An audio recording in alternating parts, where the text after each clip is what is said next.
Didn't do, what month was last month? November. Yeah.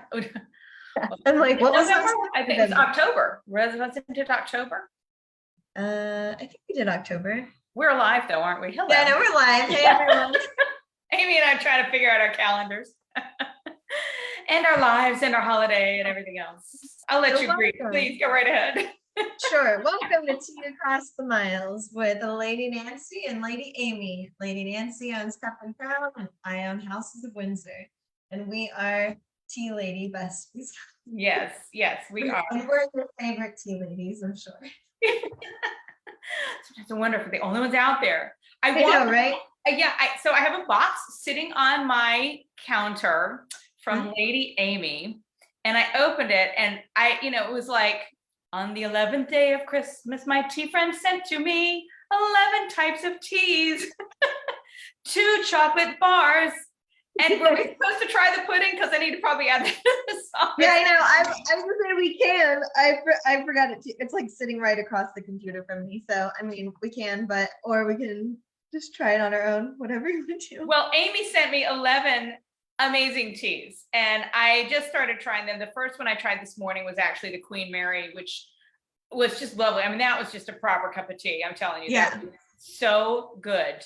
Little lemon, little sugar. It was outstanding, and I can't wait to try so many of the others. But you sent me some very Christmas themed teas. I sure did. And I will let you introduce those as we go along. But I want to keep it very Christmassy. If you can't tell, audience, by looking at Amy and me and the backgrounds and everything else, we go a little green and red happy. And it's we're Italy. It's because we love Christmas. Yeah, I am a self-proclaimed Christmas nut. That's what I call myself. Well, Mariah Carey she wanted to be officially declared the Queen of Christmas, and they would not do it. And I say, hurrah for the world. Oh my God. Was that recently? I believe so. Yes. Yeah. It's kind of funny. Oh my gosh. Oh my goodness. Well, so I got my Christmas teapot all ready to go. I don't know if I can I got my water all hot and boiled. But no, we were trying to discuss when we went live when was the last time we met? And I think we met in November. What you got? I'm gonna see if I can show my tea before I put it in bags, since I never show like the tea leaves. That's right. Is that Rubus? Yep. It is. So and when I worked at Argo Tea, we called it Rooibos. I don't know, everybody says it different, but so cinnamon bun Rooibos. So it smells so good. Mm-hmm. Delicious. So put that in a bag, and so here I'll take one of these and I'll show you. There's like these giant little I don't know if these are. What is it? Star anise. Okay, I didn't even know what that was. Yeah, it's a little bit. It's sort of like a licorice sort of thing. Oh, okay. So it goes well. It's kind of like a clove or something. Exactly. You would probably do it with cloves and cinnamon and a cinnamon stick, things like that. You may even try something like that. I don't know. This time of year, we like mulled wine. When it gets cold, it's cold out there, but it's also just disgustingly wet and drizzly outside today too. Oh no! On an evening like today, Jose and I might enjoy a glass of mulled wine. I see. Yeah. Is there any, because do you have any snow, or it's just cold and wet? Not yet. Okay. Not yet. Have you had any at all this year? No. Really? No. And no. It's like in we're a little nervous, a little bit, because when we moved here in 2000, Lord, when was it? 2013, that long ago. So it's been 9 years. And the winter that we moved back to Virginia, the winter we left, we had Snowmageddon, and the winter we came back, we had Snowmageddon. And I mean, we had snow up to my waist. Oh, wow. It was a lot. And we have not had a winter like that since. I'm not asking for it. Yeah. I love my favorite kind of snow. It's the kind that makes the world stay inside. It covers everything about 1 inch, just make everything beautiful white. And then the next day it's 60 degrees and it all melts and goes away. Oh, that's hilarious. You like it when it melts? That's funny. I would say like after a few days maybe, but like I get mad when it melts too fast. So well, when it's tons and tons of snow and they have to come and shovel and plow it, and for those and then it's black. It's not pretty Yes. white snow. It's nasty true. black sludge is what it becomes. So That is true. That is true. not my favorite. So what's you got another tea? What do you So, want to do? okay, so what we're doing in the order is we're gonna do the rooibos first. Then we'll do Santa's milk and cookies, and then third will be candy cane. So Okay. we're gonna add your water, I must switch. start some steeping. They all smell fantastic. So I will say the candy cane burst. Yeah, Is there some chocolate in there? I think so. Yeah, I smell- 'cause I it smells like it, right? Yeah, I would say the primary scent is the candy cane, but there is an underlying note of chocolate in there. And Santa's milk and cookies. Oh my goodness, this just smells like homemade something, some sort of homemade sweet pastry Right. wafting through my house. It doesn't right now. Right now, my house smells like pulled pork because it's been in the crock pot this morning. That's great. That's hilarious. Well, so I added my water. If you want to add Right. your water. I got it. When You know what? always- I forgot to bring sugar. My favorite ingredient in tea is sugar, and after tea, of course. Right, right. But I know. I yeah, did remember mine last second, yes, I did not. but feel free to grab yours. I'm going to feel free to go grab mine. Excuse me. Yeah, I want No you to sing a problem. Christmas carol while I'm gone. yeah. Jingle bells, jingle all the way. That's all you're getting out of me. So yeah, those of you who, let's just say you've never watched us before, Nancy and I do tea tastings a particular way. So we do tea tastings for the teas that intrigue us, that we want to try, and we also taste them after we've sweetened them. So we don't do it like real proper taste testing style. We do it our way. Wouldn't you say that our tea tasting is more of the every person tea tasting? I mean, you and I are not looking to get jobs at Honest Tea or Twinings. Right, So if right. hire them. Yeah. So- Unless you're But- looking for our type. Exactly. But for an audience that might be interested in what a flavorful tea would be like, just for your own enjoyment, then, that's what you and I are going for here. So Yes. Yes. I'm all about it. I'm all about Yes. it. So I was gonna tell you, so for Christmas,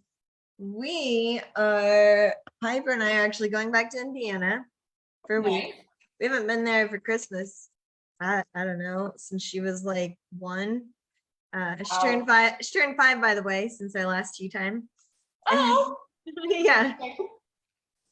And but so she really wants to have snow, and I'm like, fat chance, Indiana is nothing but a disappointment at Christmas. you never. Because you never even know. growing up, we'll say before before global warming was really kicking, it was like still like it would hardly ever snow in time for Christmas. Like we might have snow stupid early and then it would melt. And then during the Christmas part, it's nothing. Nothing. And then in February? January. Yeah. I would say February is our typical, that would be the month we would probably most likely get snow. But we'll see. So we'll see what we get, but Yes. we're like, perhaps, because Piper just really, really wants to see snow. I'm like, perhaps we'll wait till somebody gets snow and take a little long weekend or something to jump up there. I know other Floridians who do that. They wait and see where snow is. Where it's going to hit, yes. And if you can get in there to see it without it interfering with flight plans. Right, exactly. Yeah. Or driving, if we don't go all the way to Indiana, we just go somewhere like north that's got it. I don't know. Right. Who ends up having it. I feel like people go to Tennessee and stuff. So, Well, yeah. I am really, like I said, I have been in Christmas panic, and because of that, my synapses are not working, and I just realized, yes, I've got my sugar. I now don't have a spoon, so if you'll pardon me 1 quick second, Amy will once again entertain you with Sleigh Ride on her own. So hit it, Amy. Let me hear it. Did you hear my last? I heard you doing something. Yeah, it was spoken word jingle bells. So, let's see. I know what I'll do. I'll promote the Christmas albums that I highly recommend people probably aren't listening to. Hanson has 2 Christmas. Lord. This is what happens when you leave me alone. Hanson has 2 Christmas albums, one from when they were kids and one from just a few years ago. All excellent. And then actually 98 Degrees, who I never paid attention to their like regular music, their old Christmas album, and then they did a new one too around when Hanson did. So all 4 albums are great, and I bet that the average person isn't listening to them and they're missing out. See, while I'm over here, I'm listening to like Coventry Carol from the King's Singers and the King's College Oh, really? Choir and things like that. So excuse me, I'm just gonna take a sip of my tea right here. Oh, Oh, that's hilarious. I put mine up. Isn't that cute? I found these on clearance at Michael's last year and I sent them to Here it Amy. is. Oh, there it is. Fabulous. Cute. Yes, I love these. They're They're so so cute. cute. They're Yes. adorable here. And yeah, it's like I'm sitting way of it. Below the teacup is a record of New Kids on the Block Christmas album. Which I gotta say, I don't actually like. I bought the record before I'd ever heard it. And I never even listened to the record. The record was just like a random thing I found in Spain. That's right. But it has become a Christmas decoration because it's all of them, New Kids on the Block, like on a sled, just looking like a boy band. And looking like a boy band at Christmas, so we gotta put it up. Perfect for Christmas. Absolutely.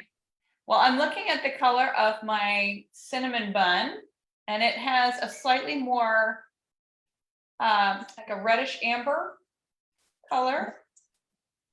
Looks delicious, very inviting. Santa's Milk and Cookies is a little bit lighter in color, and the candy cane burst leans a little more toward a brown amber and a red. So I'm just saying. Yeah, the milk and cookie one is more of like a red color. Or at least mine is. And let's see.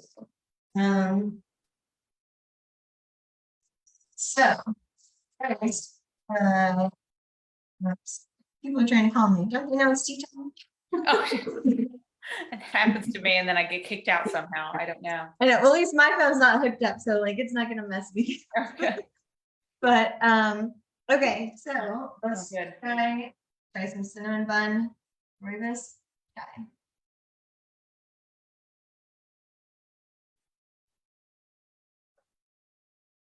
Delish. It is really good. I like it. Or as I say, scrummy. It's very scrummy. It is very scrummy. It smells like a rubus, though. Rubus has a very has a distinct flavor and odor, and I can smell that. But I It's will almost say, kind of it's kind of earthy, like the rooibos. it smells. does. It does, but it doesn't taste earthy. And I That's what don't I was find it. saying, yeah. It's a very good vehicle for flavors like this, I think. Yeah, like the chai flavors in it are really good. Man, I think I'm really thirsty because I'm about to just down this whole thing. Delicious. Very good. Very good. It's Well, yummy. so my parents were here over before Thanksgiving for Piper's birthday. Right, I remember that. And my dad, when one of his million trips to the store, because that's his favorite thing to do, he picked up 2 queen things for me. Oh, how lovely. Oh, that's awesome. Yeah, I've only had a chance to look at one of them. Which one was the thing? Because one of them had, I think it's this one, the special collector's edition. It goes through and tells you like some of the fact versus fiction about like the Crown. The Crown. Watching The Crown. Yeah. So that was neat. And then I just had like show and tell for a minute. And then I went to my UK imports place to pick up things for people, and Yes, I've seen those. And what do I have? I'll ask you, have you ever had a snowball? A British snowball? How is a British snowball different? I see chocolate. Yes. So it's basically chocolate It's like, yeah, I guess it's like our snowballs, but it's chocolate with the coconut. And Marshmallow? Oh yeah, my it's God, like that sounds heavenly. yeah, it's like marshmallows. So the what do they call them? The tea cakes, the Tenex tea Yeah, cakes. yeah. Yeah. So it's like that without the bread, without the little cookie at the bottom, basically. So Oh it's my like gosh, look, it looks yeah, lovely. yeah. So I thought I'd just Marshmallow, chocolate, coconut. What is Right. not to love? Just gonna ask, what is not to love? and then I got the whole like Christmas cookie Family collection. circle. Exciting. Yeah. Like a Yeah. family circle. So anyway, that's my show and tell. So Nice. I'm really Very excited. nice. And it's got me started on my sweets nice and early before Christmas. But Well, okay. we could easily talk crown and a few royal things too. So, but shall we move to tea? Yes, and I will say I am caught up on The Crown. Are you? Yes, absolutely. Okay. Can we maybe do like some kind of spoiler alert so we can just talk about it? Yeah, we should. If anybody watching has not watched the full season 5 Right. Of The Crown, we may speak of things that would spoil it for you. I would not want you to do that. Did you just try number 2 without me? Sorry, I did. Oh, I got a cappuccino. Hold on. It smells very good. It's like I'm like rushing to talk about The Crown. Oh, I like that. That's very smooth. It is, and I'm like trying to figure out like I get the Santa's milk and cookies, but it's also like such an odd thing to call it to me. I don't know. Like I guess Well, it there's is. there's got to be something vanilla in here, something that makes it smell like a pudding or a pastry. Right. Is there Um, maybe a hint of like chocolate with the vanilla? I don't know. Like no, to I'm make not it. doing that. There's almost a buttery. Mm. Mm-hmm. You're right. Right. Like I said, very smooth and somewhat buttery to me. It's Yeah. like an incredibly weak butterscotch. And I'm not saying it's a weak tea. I'm saying the actual flavor of butterscotch really dialed back or something. That's kind of where it goes. And then it's got like a bit of a. I feel like it's not quite the aftertaste, but it's like the taste right before the aftertaste does taste like tea. It's like you do get a taste of the black tea. Yes, no, you're absolutely right. No, you are absolutely right. I do get the tea on the back end, and I wonder what does it say? Do you have anything? Is it a Ceylon tea? It is. It will take me a minute to pull it up. So that's fine. We'll get back to that. Because we got to get to the crown first. It's a good tea. You taste tea on the back end. Go. So. I know. I'm gonna write, since we're live, I'm gonna write in the chat. Hopefully people see it. I'm gonna say spoiler alert coming for The Crown season. Mm-hmm. Okay. Spoiler alert coming for season 5 of The Crown. Okay. I'm gonna have to rely on. We've done we've done the proper thing. Yes, we have. It's all your own fault now if you hear something you don't want to hear. That's right. So The Crown season 5, because I want to try to get some of these actors' names right. So I did, so for Thanksgiving, I got to be all by myself and it was glorious. You didn't go out, you said. Yeah. Yeah. And so that's when I got to finally catch up on season 5 of The Crown. Oh, good. And it was good.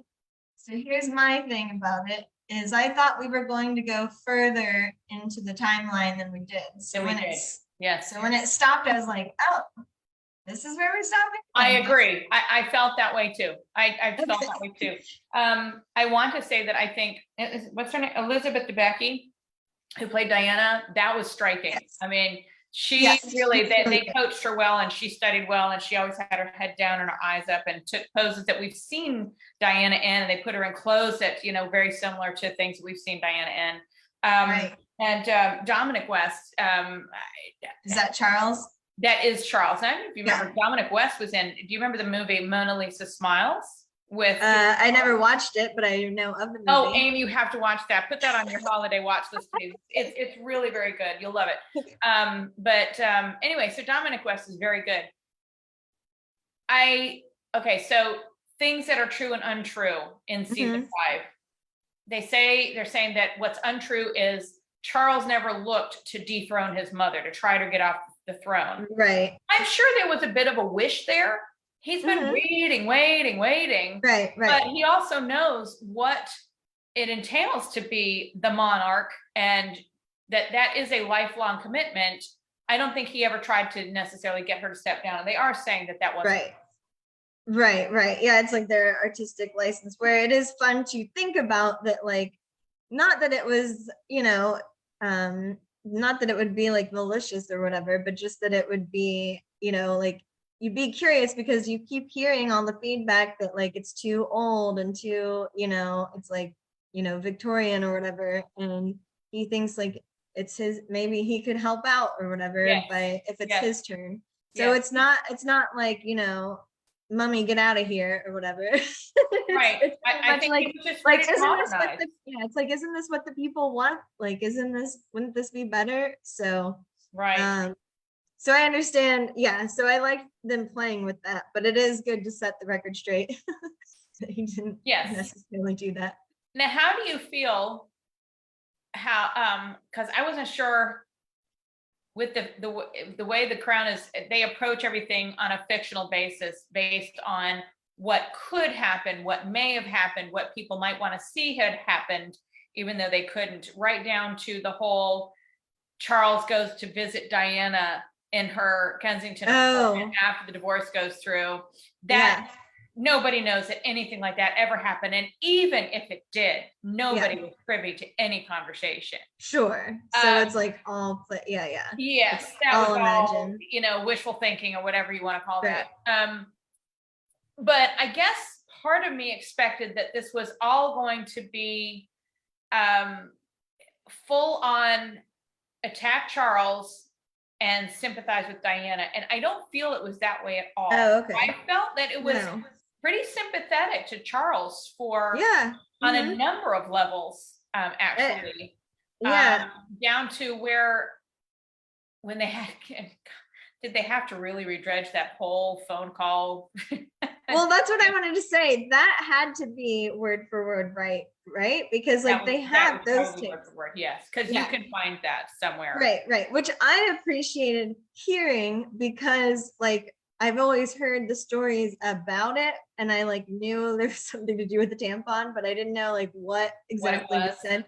So like, yeah, it's like they're just talking stupid, it's like whatever. But yeah, it's like he obviously that sucked that somebody happened to be recording that and was like on an amateur basis. Absolutely. And you hear where Princess Anne in The Crown, and again, this is all just what they suppose may have happened. Right. But how she said, on the other hand, I'm jealous because you two, seem like two teenagers in love. And it was pillow talk. It was pillow talk that nobody else really needed to hear. It was humiliating for them then. And unfortunately, it is humiliating for Charles. Now Charles is humiliated because for anyone of younger generations that don't remember when that came out, they are now fully immersed. No, you're right. So now it's introducing a whole new dislike, hatred toward Charles, whatever. Like a new, or at least a new generation that's aware of stuff that they otherwise would not have been aware of. Correct. Yeah. So Charles unfortunately, he has started his reign with this fictitious and not so fictitious resurgence of the stuff that comes on in The Crown. So that's true. Yeah. Three real quick. Okay. I don't want to cut you off on your opinion and what you want to say, but so this is candy cane burst. Yeah. Smells like candy cane. Yes. Does you have a tail candy behind canes and a hint of chocolate.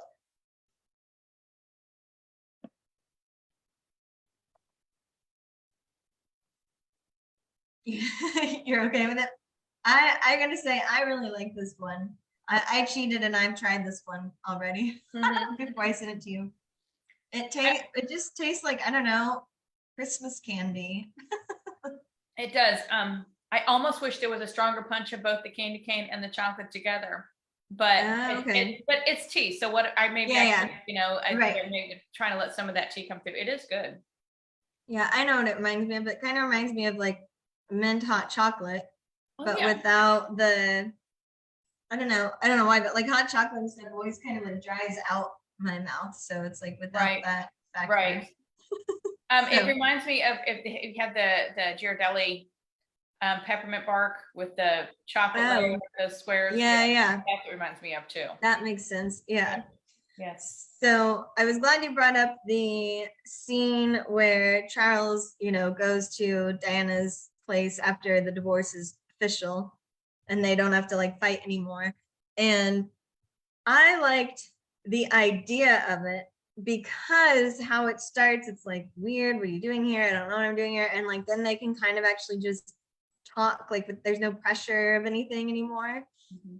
And then, but it's like, but they like get too confident in that and like it starts going down like the same old roads. Right. Yeah. And it's like, yeah. So I like that. I thought that was a very realistic way to go about things. I hear what you're saying. Yeah, I agree. If a conversation could have taken place like that, I think that was a very realistic approach to that.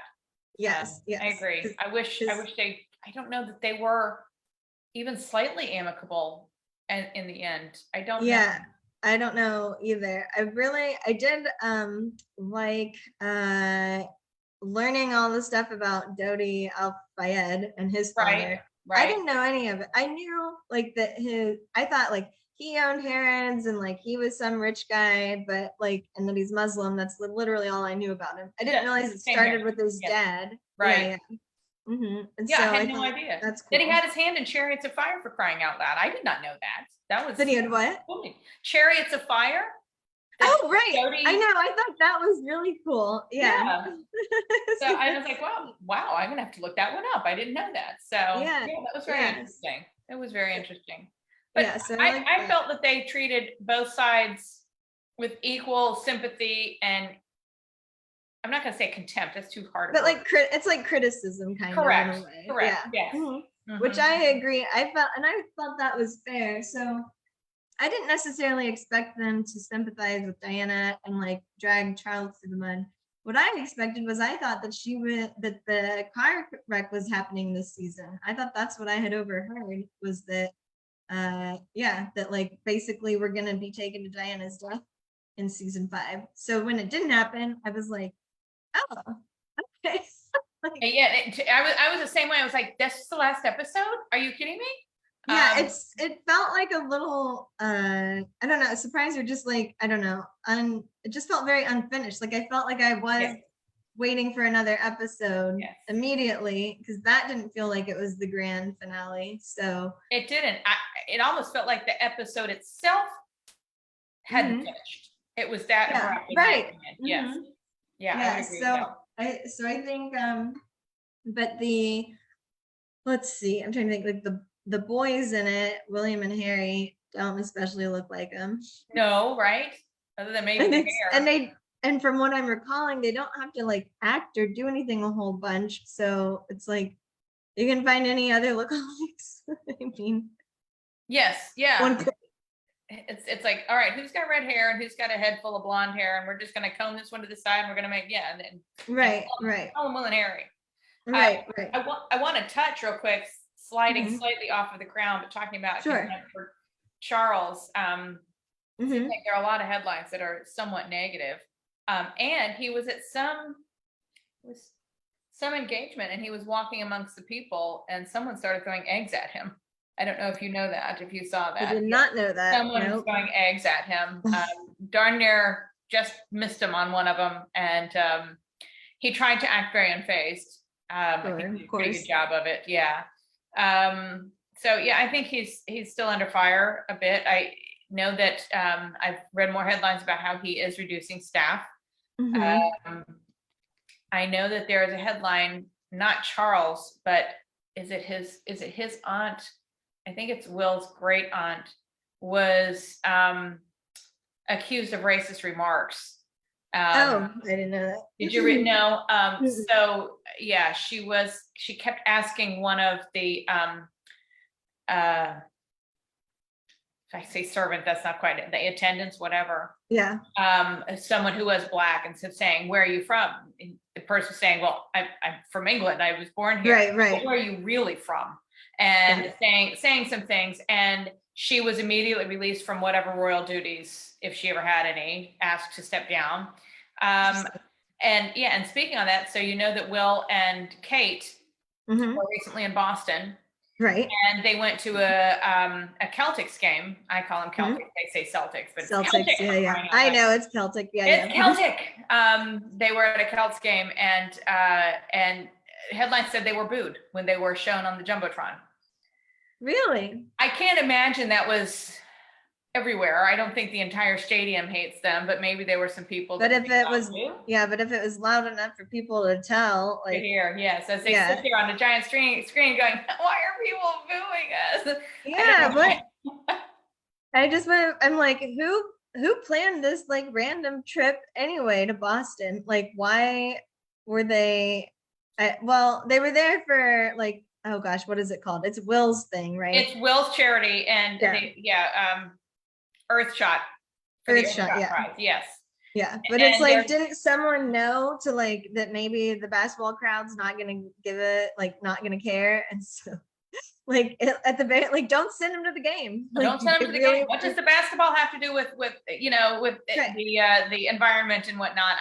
Do they really care? Like, yeah, they're sporty people, but like, not, I don't know if it's necessarily basketball. That's super American. I think they're just trying to show them the best of Boston, what Boston has, things like that.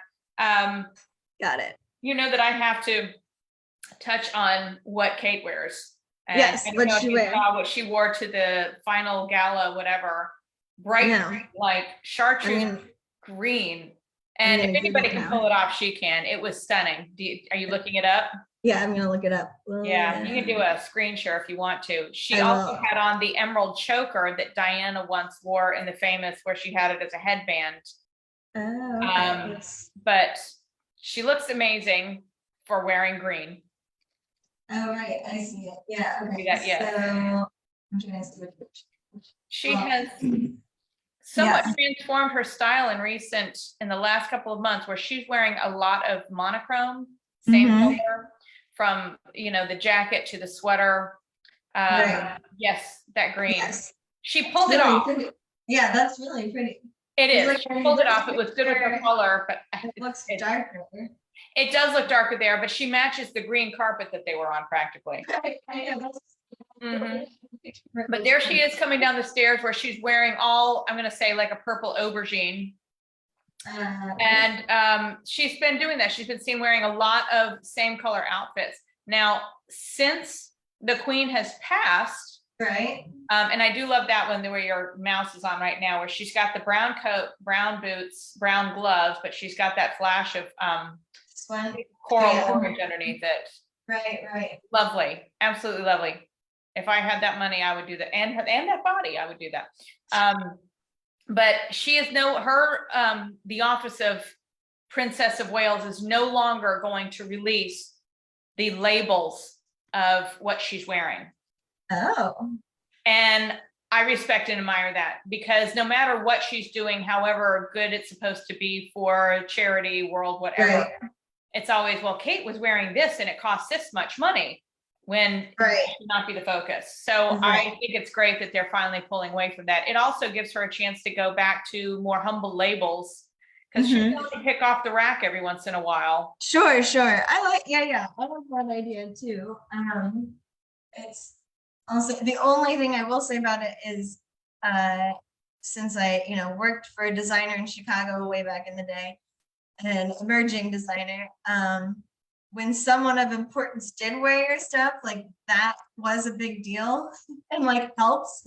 So it's like, if she's hopefully, well, I don't know, either way, it's like, if she can't disclose who it is, or if the designer's not allowed to say that she's wearing her stuff, then it's like, well, it doesn't help the designer, but overall for the greater good, right?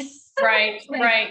So I don't know if a designer is not allowed to say, but the office, her office is no longer going, when they say, who is she wearing? Kate, who are you wearing today? It is no longer going to be part of her conversation. Okay, so it's not like, completely confidential. Correct. Got it. Okay. Well, that makes sense then. Yeah.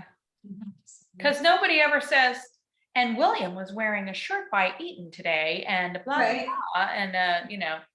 Right. Yeah, it's like it's so tough that gosh, for the guys to compete, because it's like there's nothing much they can do. Like No, what I mean, he probably isn't even, well, I mean, I guess he's probably not even really allowed to wear like much of a colorful suit or anything. So no, I would imagine not. And Yeah. if he's conservative in his style, he wouldn't want to anyway. right, But right, you know, maybe dress it up with a tie or something. I don't know. right. But well, that's Father good. knows. Yeah. Well, that's unfortunate for Charles with the egg, and that's unfortunate for them with Yes. the booing. I'm very displeased with the world. Tisk tisk. Right. Right. Respect, but we've lost a lot of our social graces in Yes. recent years, and respect and yeah. And, like, Charles, so I appreciated the way that The Crown portrayed Charles this season, because I feel like, I'll say I was already on team Charles, Camilla, like whatever modern day, we'll say, Right. close to him. It's already like on their team, but I feel like there's so many people that do struggle with it or don't realize how much like they were just a couple in love, and like they, Diana got thrown in the middle of it. She did. She did. and and not by Charles. It's not like Charles tricked her or anything, this is what has to Right. be done. I So think he was fond of her yeah, for a time. I don't think you have two children if you're not. right, You know, I do think that there was a connection for a while, but I mean, we've all seen, and I remember the interview. I'm old enough to remember when the engagement came across and all the hype that started coming up. And that interview, that at the time, as a young girl, it did not strike me, but he, when he said, yes, well, whatever love means, we're definitely Right. fond of each other. Right. Wow. Ouch. Knife. Yeah.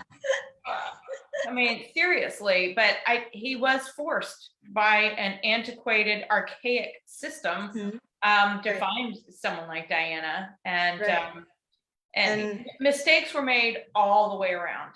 Just all the way Sure. around. Diana was looking desperately for a father figure, somebody to love her because of the situation with her parents. Right. There are lots of things you can look into, but mistakes were made all the way around. And Right. And so- it's since, the Queen and Philip had so much to do with it too, it's like almost, it's sort of ironic that it's like it all backfired. Like you guys are trying to like keep the monarchy a certain way. But Yes. like, that didn't work. It didn't work. And I mean, look, the only one of her children who had a successful marriage is Edward. Yeah. And he waited a long time to get married. And, I admire, mostly because her name is just so cute. Sophie Countess of Wessex. I want that title. I just love it. Sophie Countess of Wessex. That's hilarious. That's great. And he's really he started pulling his weight. They both have for the royal family. They become working royals because it's been slowly peeled away. Well, let's see, Andrew, we can't count on you. Let's see, Diana's gone. Right. Oh, well, Fergie's out. Who else can we throw in there? Right. And Harry and Meghan. Yeah. They're working royals. Right. And Anne's already working really hard, right? Anne's always busy is what I Anne understand. has always been there. I feel like Anne has been a pillar that never gets the spotlight she deserves. Yeah. Anne mentioned that, she was in the States shortly after her mother died. She was it Maine? She is a patroness of lighthouses. And she has some sort of, I don't know if it's a charity, but basically where she promotes it to keep light, the restoration and preservation of lighthouses. Yes, So yes. She skipped across the pond after Mummy died and came over to see one of the lighthouses. And she does things very quietly. She doesn't get a lot of, and maybe she wants it that way, and that's fine. Yeah. Yeah. There's a chance she's like just doing it for the people that show up or whatever. Like, right. She's just doing her job. But so I thought, so that was all interesting. And I'm trying to think some other bits of it. Well, I really like who's playing Camilla in it. I think she does a good job of the actress that plays Camilla. Yes.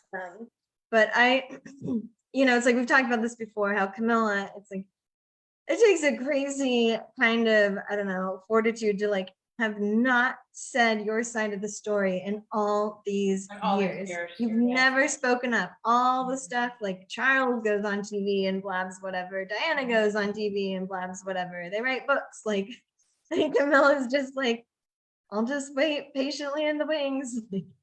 I don't think she, I don't take that last statement as I'm going to wait for him to be free so I can marry him. She didn't want it. I really don't think she wanted that. She wanted to be with Charles.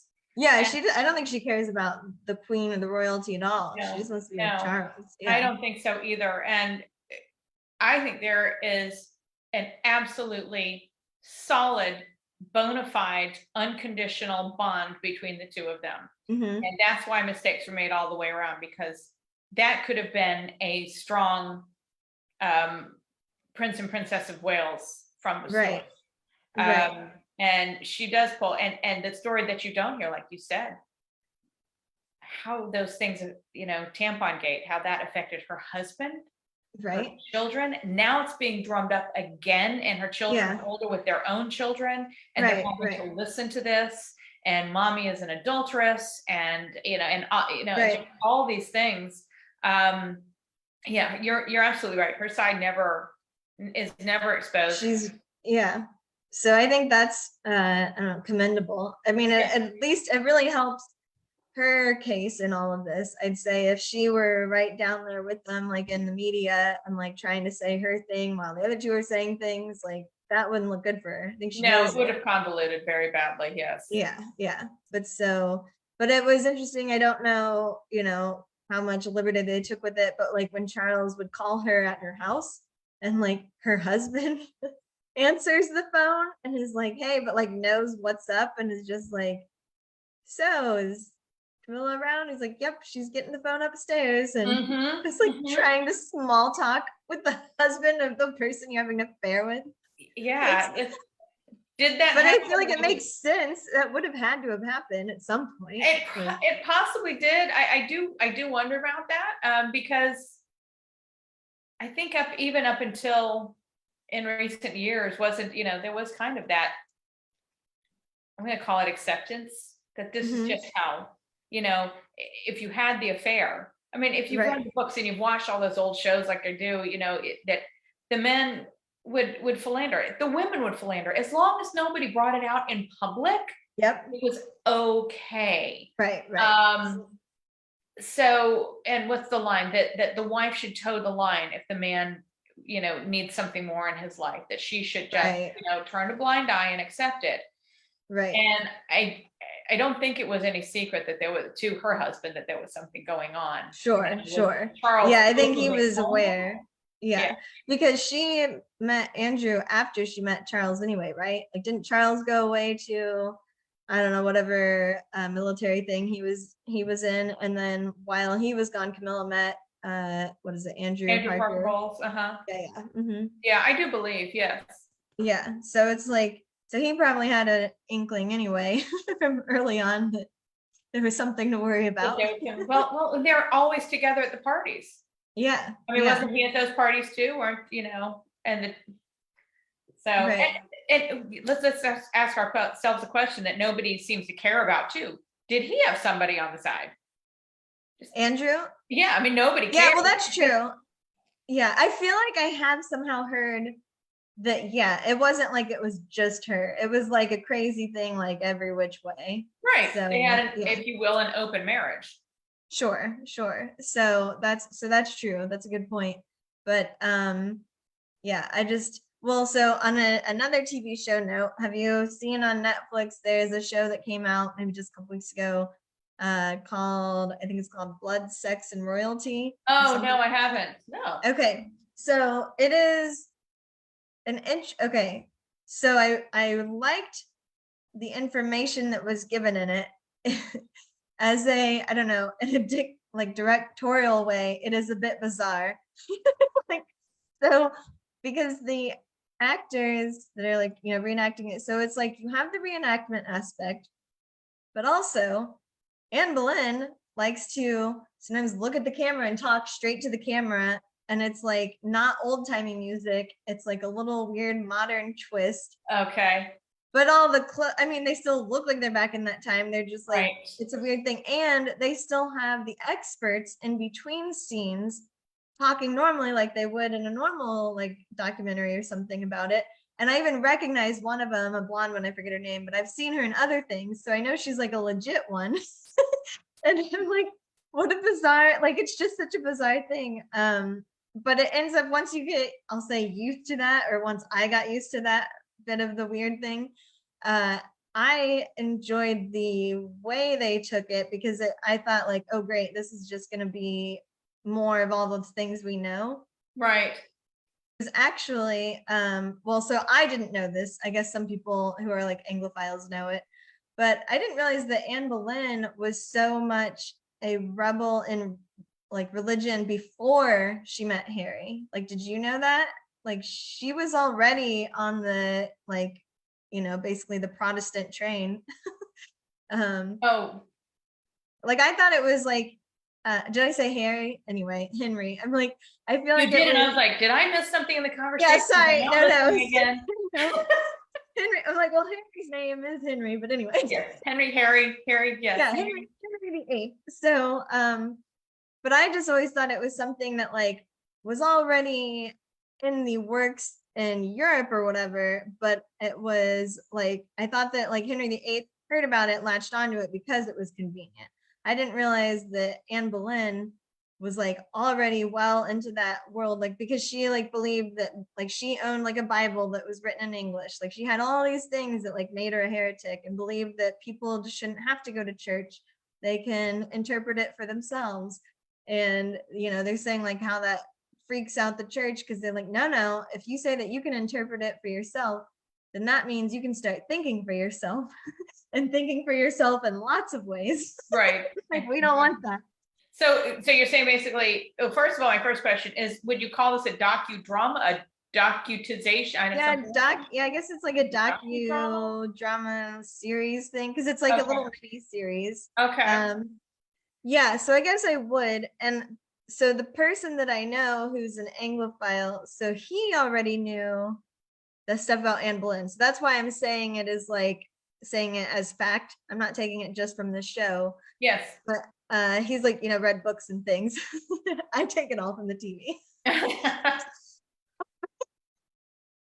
But you're saying so she's sort of influenced? Yeah, so she basically, it was very dangerous for her to even be so close to Henry VIII while this was what's going on religion wise, because at that point in time, like, you know, he's having every heretic like killed immediately. Like if they're found with an English Bible in their possession, like around town or whatever, like get out of here. And so the fact that she had it, so and the way that they do it, it's like she's delicately bringing it into his like sight without like I guess revealing too much. And then what really gets it is that like when the Pope says no, we're not getting you an annulment, that's when she's finally able to be like, well, in this though, it says that the king is above everyone and above the Pope. And it's like, and of course he's like, they might have a point there. Right, because that would be convenient for me to think right now, because yes, because I'd like to be with you and get a divorce. Yes. Yeah. So so anyway, I just thought it was interesting that she was very much already in that like rebellious world of religion. Interesting. Interesting. Well, you know, there's that hit Broadway right now called Six. And I've heard about it. Yeah, I've heard about it, and that's about it. I don't know much of it. No, I don't either. And what's her name? My favorite historian, Lucy Worsley, she has a documentary on the 6 wives of Henry VIII. And I love it. I think it's very well done. She gets like right in, and she sort of does some dramatizations where she plays a character, or usually the character she plays is like somebody who would have been in the room, not as one of the main characters. Yeah. So she, you know, to do a reveal. She does a lot of great things. I love What her. is she? Where do you watch her? Good question. You kind of, if you have a search on your DVR or your cable, Worsley, And like she has a series called Lucy Worsley Investigates, and she did the witch hunts. She's done she's doing the thing on Agatha Christie, the world of Agatha Christie and her murder mysteries. She even just did a one-off a couple years ago on, was it 12th night, basically like Christmas celebrations, traditional Christmas celebrations, and just brought to light some of the things, that the songs, the meals, the things like that would have happened back in Tudor, during the Tudor age. So she, you know, her office is in Hampton Court, for crying out loud. Oh my goodness. She gets to actually go in and touch these, you know, Queen Victoria's dresses and Queen Elizabeth the First, you know, whatever. So she's really got her, you know, her hand, and she is in the middle of everything. So I don't say that I take her stuff for fact, but she really seems to have her stuff together. Really know. That's interesting. Speaking of Hampton Court, I saw a picture the other day on social media, because I think I follow now like some London things and whatever, but they're basically always posting beautiful pictures. But there was a Christmas market set up in Hampton Court Palace, like in the little courtyard area, and I was like, oh, I know, right? Christmas market at Hampton Court Palace. So everybody who remembers Bewitched, can I just do like this and be there? It's like all the things. Yeah, all the things I love. I know. Isn't that the truth? The wish list that goes on forever, but you know, count the blessings that we have now. That's true. And I will have to tell you, I'm noticing the time, but I have to tell you, since we last spoke, so Piper is now, I believe, registered death a little bit more, I'll say, of the Queen in particular. Okay. Because she's always done death as like, you know, one doll makes the other one dead. That's how she words it. Okay. But then like that one that's dead like can go to the doctor and then is like fine. So like, so death is very, it's very willy-nilly.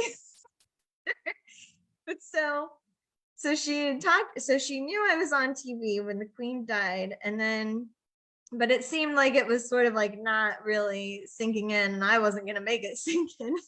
So she was talking about the Queen, and I think we've now said like a couple times about like when she wants to go to England and she wants to see the Queen, and I'm like, well, we won't be able to or whatever. And so she asked me the other day, we were getting into the car and she had these like fake flowers that she plays with in her room that happened to be red, white, and blue that were probably sold for 4th of July, but we know why I bought them. We share colors. Yes, we do. So she's holding those and she said, Mom, she's like, and she said, if the Queen's dead, where is she? And I just said, I go, probably in a cemetery. Not thinking like, I just like answered her, and then she's like, what's that? I was like, it's where all the dead bodies go in the ground. You're gonna freak this girl out. You know, and she's like, okay, like, and then she's like, well, oh gosh, she's like, well, when we go to England, can I put these flowers there with the Queen? And I was like, that would be perfectly appropriate. And it's like, yes, I know that the Queen is in a very special spot. She's not in some cemetery, but like, as far as starting things out for Piper, that's very sweet. That's very sweet, though. It was really cute, and she wasn't upset. It was just like, oh, I can't wait to bring these flowers to her. Well, you have to tell me if you have any plans to go anytime soon and to take Piper. I know. And you know, I'd love to hear about them. I know. I've got like the Google little like flight alert things, and like it'll email me that it's like gotten, I don't know, as low as like $530 before. Round trip? Well, that's what I say. I was like, right as I was saying that, I'm like, wait a second. Does that make sense? Would it be? If it's $530 round trip, I would snag that as fast as you possibly can. Okay, so it's probably not. Probably not. Probably not. And you're probably starting here, going here, before you get over there. Yeah. It's like, I only need a one-way ticket. I know.